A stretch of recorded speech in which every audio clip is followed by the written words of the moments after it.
Hola, buen día. Tengo una pregunta. ¿Están entusiasmados como yo con la historia del libro de Primera de Samuel, con el ascenso y caída del rey Saúl y el ascenso de David?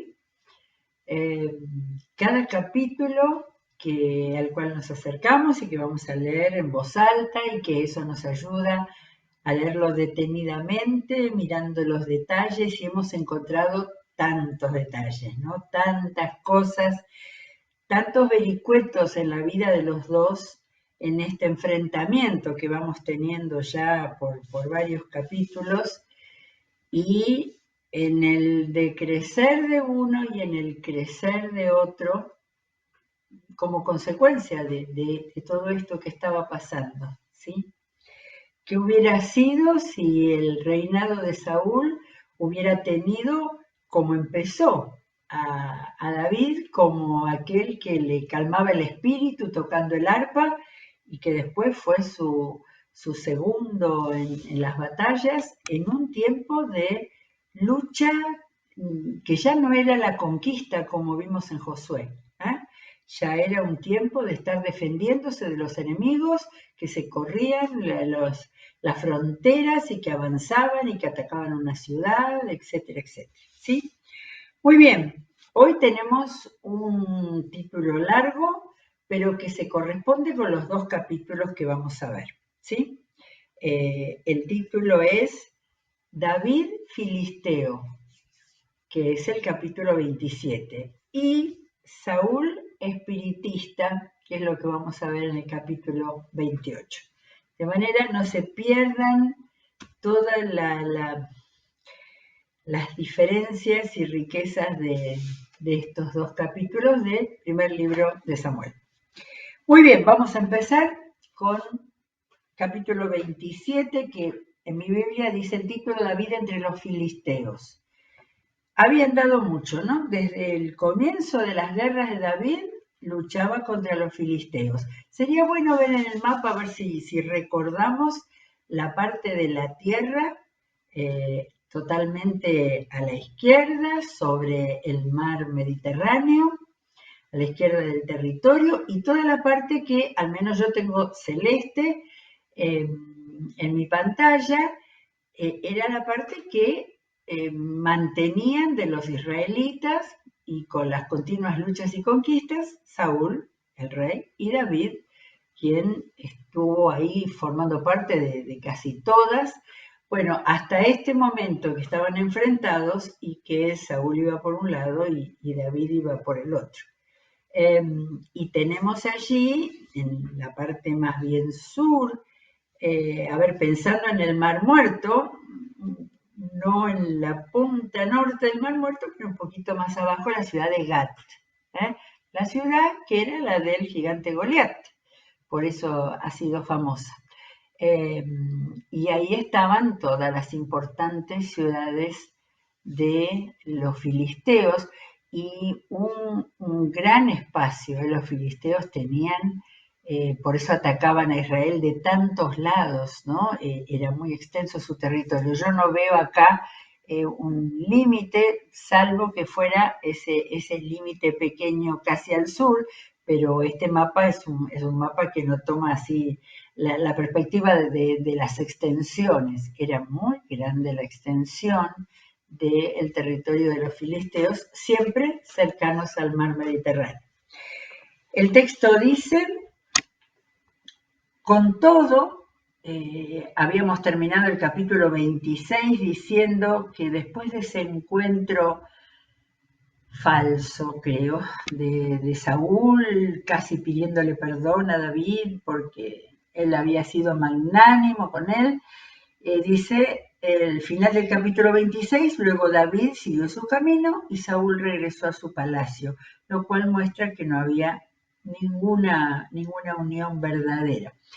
Con todo, David pensaba, me encanta en el texto bíblico cuando tenemos incluso el pensamiento, ¿no? de nuestro héroe. Un día de estos voy a morir a manos de Saúl. Lo mejor que puedo hacer es huir a la tierra de los filisteos. parece una locura, un despropósito. Estaban todo el tiempo luchando contra los filisteos. Sin embargo, David sabía lo que hacía. Así Saúl se cansará de buscarme por el territorio de Israel y podré escapar de sus manos. Era una búsqueda de tranquilidad. Veremos si así resultó.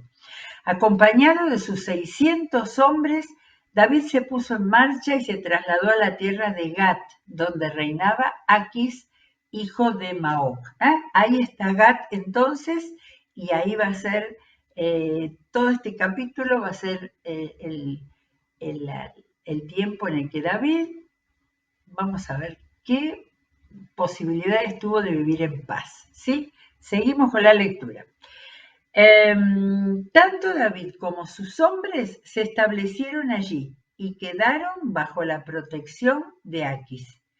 Cada hombre había llevado a su familia y David tenía consigo a sus dos esposas, Ahinoam la jezreelita y Abigail de Carmel, la viuda de Nabal. En efecto, cuando Saúl se enteró de que David había huido a Gat, dejó de perseguirlo.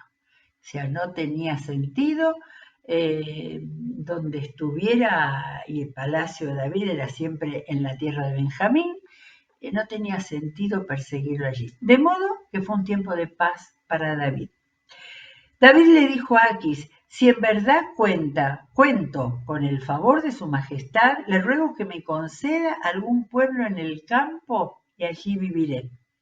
No tiene ningún sentido que este siervo suyo viva en la capital del reino. Aquel mismo día, Aquis le dio la ciudad de Siclag, la cual hasta hoy pertenece a los reyes de Judá. Y yo creo haber visto por ahí Siclag, pero sí. Abajo de Hebrón, abajo sí, está Gad, Hebrón y abajo Siclag. De modo que tenemos otra vuelta en la vida de David, con toda la familia, con la familia de los 600 hombres, se establecieron en Siclag y muestra su humildad. Él no quiso disfrutar de lo que significaba estar cerca del rey, quizás en la ciudad o en el palacio, no lo sé, pero era mucha gente también. Muy bien, seguimos en el versículo 7. David vivió en territorio filisteo 1 año y 4 meses. Uno de los pocos datos muy concretos que tenemos de fecha. Acostumbraba a salir en campaña con sus hombres para saquear a los gesureos, girzitas y amalecitas, pueblos que durante mucho tiempo habían habitado la zona que se extiende hacia el sur y hacia el país de Egipto, ¿sí? De manera que tal cual como lo tenemos acá en el mapa, hacia el sur y ahí ya casi llega Egipto, todos esos pueblos mencionados estaban ahí. Y David era un guerrero, evidentemente no quería tranquilidad para nada, así que estaban atacando a esos grupos que por supuesto debían ser problemáticos para los filisteos también. Cada vez que David atacaba la región, no dejaba a nadie con vida, ni hombre ni mujer. Antes de regresar donde estaba Aquis, se apoderaba de ovejas, vacas, asnos y camellos, y hasta de la ropa que vestían. Si Aquis le preguntaba, ¿qué región saqueaste hoy? David le respondía, la del sur de Judá, o bien la del sur de Jeramel, o la del sur donde viven los kenitas. David no dejaba con vida ni a hombre ni a mujer pues pensaba que si llevaba prisioneros a Gat, lo denunciarían por lo que estaba haciendo. Este fue su patrón de conducta todo el tiempo que estuvo en territorio filisteo. Aquis, por su parte, confiaba en David y se decía, David se está haciendo odioso a los israelitas, su propia gente. Sin duda me servirá para siempre. Qué temas estos, ¿no? Que cada uno miraba su propio interés. De manera que al rey Aquis le convenía que David estuviera guerreando, por lo cual le estaba asegurando la frontera, ¿sí? Le estaba haciendo bien, estaba asegurando también la frontera de Israel con estos pueblos, y él pensaba, se va a quedar conmigo para siempre y me conviene. Muy bien, dejamos el mapa y nos vamos a ir ahora a otro episodio, aunque no, un poquito el 28 empieza con David. Por aquel tiempo los filisteos reunieron sus tropas para ir a la guerra contra Israel. Acá sí que creo que no tenemos exactamente fechas, cuánto tiempo había pasado de esa, iba a decir tranquila estadía, pero estuvo guerreando todo el tiempo, de manera de la estadía con los filisteos. Los filisteos reunieron sus tropas para la guerra con Israel. Por lo tanto, Aquis le dijo a David: quiero que sepas que tú y tus hombres saldrán conmigo a la guerra. Interesante, ¿no? ¿Qué pensaría David de estar enfrentado a su propio pueblo? Pero a quien estaba él enfrentado era a Saúl y a lo que Saúl estaba haciendo. Está bien, respondió David, ya verá su majestad de lo que es capaz este siervo suyo. De manera que acá vemos a David en pie de guerra de la misma manera que Saúl contra él y contra los filisteos. Sabemos que Saúl sabía que estaba con los filisteos. Si es así, dijo Aquis, de ahora en adelante te nombro mi guardaespaldas. Los cambios en las vidas de las personas, ¿no es cierto? Ya Samuel había muerto. Acá debiera haber un subtítulo, pero no lo hay, por lo menos en mi Biblia, porque vamos a ver cómo cambia el escenario. Ya Samuel había muerto. Toda Israel había hecho duelo por él y lo habían enterrado en Ramá, que era su propio pueblo. Saúl, por su parte, había expulsado del país a los adivinos y a los hechiceros. Qué raro, ¿no? Qué raro esta indicación. Era tal cual. Fui a mirar la referencia que tiene en mi Biblia, y creo que todas las Biblias tienen referencias para ver en relación con eso, y encontré un pasaje extraordinario en Deuteronomio 18. Habla el Señor. Cuando entres, 18, versículo 9, cuando entres a la tierra que te da el Señor tu Dios, no imites las costumbres abominables de esas naciones. Nadie entre los tuyos deberá sacrificar a su hijo o hija en el fuego, como hacían los pueblos esos, ni practicar adivinación, brujería o hechicería, ni hacer conjuros, servir de médium espiritista o consultar a los muertos. Cualquiera que practique estas costumbres se hará abominable al Señor, y por causa de ellas el Señor tu Dios expulsará de tu presencia a esas naciones. A los ojos del Señor tu Dios serás irreprensible. Nada debo yo reprenderte, diría el Señor, si no haces ninguna de esas cosas. El libro de Deuteronomio es extraordinario y tenemos que leerlo pronto. Bien, ahora, ¿por qué dice esa? O sea, esta es una de las cosas buenas que hizo Saúl, echar a todos los adivinos y hechiceros. Pero en el versículo 4 leemos: los filisteos concentraron sus fuerzas y fueron a Sunem, donde acamparon. Saúl reunió entonces a los israelitas y armaron su campamento en Gilboa. Pero cuando vio Saúl al ejército filisteo, le entró tal miedo que se descorazonó por completo. Por eso consultó al Señor, pero él no le respondió, ni en sueños, ni por el Urim. ¿Se acuerdan las piedras? El Urim era la puerta de las maldiciones, la piedra para entender las maldiciones. Ni por el Urim, ni por los profetas. Nadie le contestó, ni el Señor, ni las suertes que echaban, ni los profetas que hubiera en ese tiempo. Por eso Saúl le ordenó a sus oficiales: búsquenme a una adivina para que yo vaya a consultarla. De manera que, ¿cuál era la motivación? El miedo. Estaba descorazonado.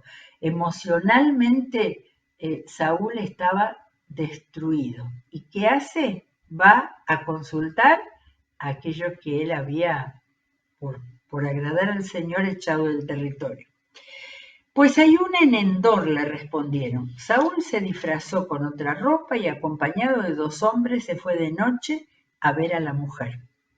Hubo otros, ¿no?, que iban de noche a ver a alguien. Quiero que evoques a un espíritu, le pidió Saúl. Haz que se me aparezca el que yo te diga. Asombrosa esta escena, ¿eh? ¿Acaso no sabe usted lo que ha hecho Saúl?, respondió la mujer. Ha expulsado del país a los adivinos y a los hechiceros. ¿Por qué vino usted a tenderme una trampa y exponerme a la muerte? Tan cierto como que el Señor vive, te juro que nadie te va a castigar por esto, contestó Saúl. ¿A quién desea usted que yo haga aparecer?, preguntó la mujer. Evócame a Samuel, respondió Saúl. Al ver a Samuel, la mujer pegó un grito. Pero si usted es Saúl, ¿por qué me ha engañado?, le reclamó. No tienes nada que temer, dijo el rey, dime lo que has visto.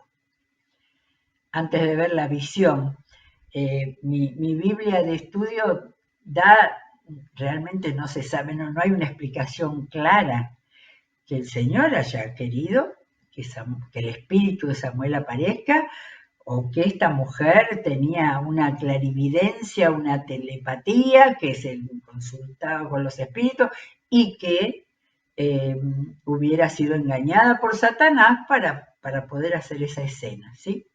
Ninguna de estas cosas lo explica el texto, pero sí que dice ella, veo un espíritu que sube de la tierra, respondió ella. ¿Y qué aspecto tiene? El de un anciano que sube envuelto en un manto. Al darse cuenta Saúl de que era Samuel, se postró rostro en tierra. Samuel le dijo a Saúl, ¿por qué me molestas haciéndome subir? Estoy muy angustiado, respondió Saúl. Los filisteos me están atacando y Dios me ha abandonado.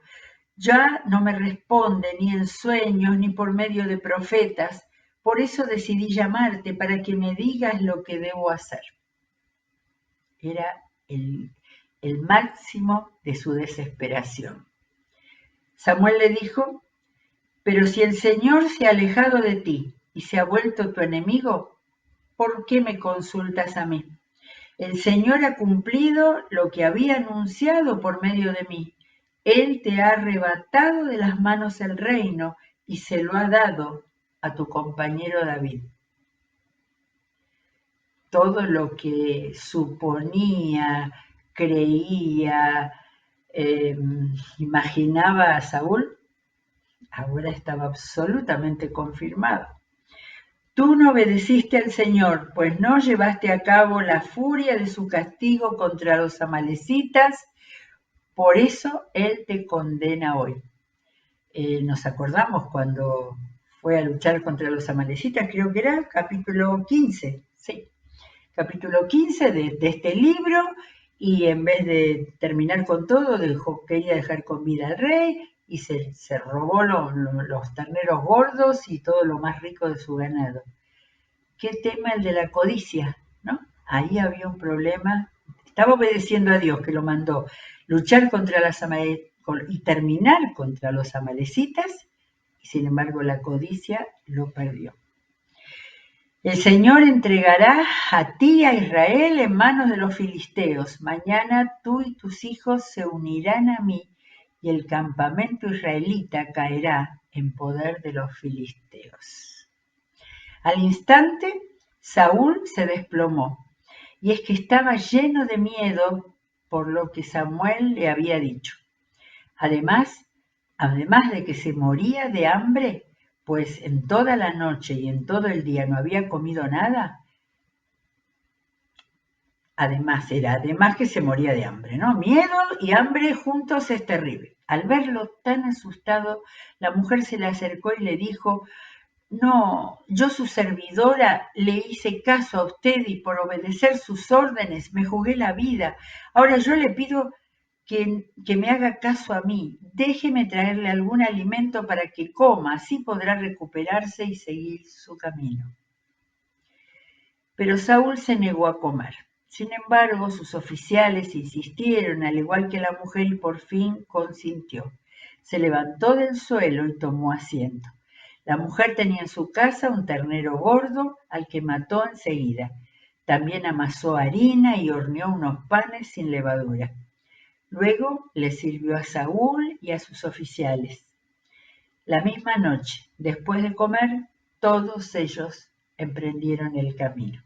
Vieron que hay varios capítulos que va pasando esto así, que emprenden que cierra. Está muy buena la división de los capítulos, hecha muchos años después que toda la Biblia fuera compilada, aceptada como el canon de la palabra de Dios. Y entonces estas divisiones para permitir, así, ese título que pusimos hoy, ¿sí? de David entre los filisteos y Saúl vuelto espiritista. Qué tremendo el derrumbe de su vida. Ya no había nada que hiciera bien. Había hecho cosas bien, obedeciendo a Dios al principio de su reinado, pero ya ahora esta era la decadencia total, consultando a una adivina. Tenemos un poquito de tiempo y vamos a empezar a leer el capítulo 29 y ya nos vamos al último capítulo, de manera que el próximo será la despedida de Saúl y su reinado. Los filisteos reunieron a todas sus tropas en Afec. Los israelitas, por su parte, acamparon junto al manantial que está en Jezreel. Los jefes filisteos avanzaban en compañías de 100 y de 1000 soldados, seguidos de Aquis y de David y sus hombres. Da como impresión ver a David luchando contra sus hermanos los israelitas, ¿no? ¿Y estos hebreos qué hacen aquí?, preguntaron los generales filisteos. Aquis les respondió: ¿no se dan cuenta de que este es David, quien antes estuvo al servicio de Saúl, rey de Israel? Hace ya más de un año que está conmigo y desde el primer día que se unió a nosotros no he visto nada que me haga desconfiar de él. Pero los generales filisteos, enojados con Aquis, le ordenaron. La Biblia es tan extraordinaria en sus relatos tan completos que hasta nos enteramos de una escena adentro del gobierno de los filisteos, ¿sí? Casi todo este tiempo, desde que Saúl fue nombrado rey, ahí andaban los filisteos cerca, en contra, y en el reinado de David, David se la pasó peleando contra los filisteos, quienes fueron los enemigos más difíciles de vencer. Y acá tenemos que adentro del palacio nosotros tenemos la sublevación del cuerpo mayor del ejército filisteo. Pero los generales filisteos, enojados con Aquis, le ordenaron: despídelo, que regrese al lugar que le diste. No dejes que nos acompañe en la batalla, no sea que en medio del combate se vuelva contra nosotros. Creo que eran bastante sabios en pensar eso, aunque David era totalmente de confiar. No sabemos qué podría haber pasado, porque no pasó. ¿Qué mejor manera tendría de reconciliarse con su señor que llevándole las cabezas de estos soldados? Claro, miren, hasta esto estaban sabiendo que Saúl y David estaban en guerra. Todo lo que llegaron a pensar, que si llevaban cabeza filisteos, en una de esas Saúl lo perdonaba. ¿Acaso no es este el David por quien danzaban y en sus cantos decían: Saúl mató a sus 1000, pero David a sus 10.000? Es la tercera vez en el libro Primera de Samuel que aparece este canto. O sea, me hace pensar, realmente no había comunicaciones como tenemos nosotros hoy, sin embargo, todo se sabía. Los filisteos sabían todo lo que pasaba dentro del reinado de los israelitas. Sí, sabían del encono de Saúl contra David, sabían del éxito que había tenido David en las campañas, claro, en campañas contra ellos. Y habrán oído derrotados como la gente cantaba a favor de David. Por eso me asombra 3 veces, y esta vez no dentro de Israel. La primera que escuchamos era en el palacio de Saúl, cuando Saúl empezó a enfurecerse porque escuchaba que la gente que venía de la guerra venía cantando que David mató a sus 10.000. Ante esto, Aquis llamó a David y le dijo: tan cierto como que el Señor vive, que tú eres un hombre honrado y me gustaría que me acompañaras en esta campaña. Desde el día en que llegaste no he visto nada que me haga desconfiar de ti. Así que, con mis mejores deseos, vuélvete a tu casa y no hagas nada que les desagrade. Vuelve, no hubo nada que me hizo desconfiar de ti, pero los jefes filisteos me miran con recelo. Así que, con mis mejores deseos, vuélvete a tu casa. ¿Y qué era tu casa? El lugar en Ciclán donde convivía con su familia y con los 600 hombres y sus familias. No lo estaban echando del territorio filisteo, si los filisteos estaban tratando de ganar el territorio a Israel.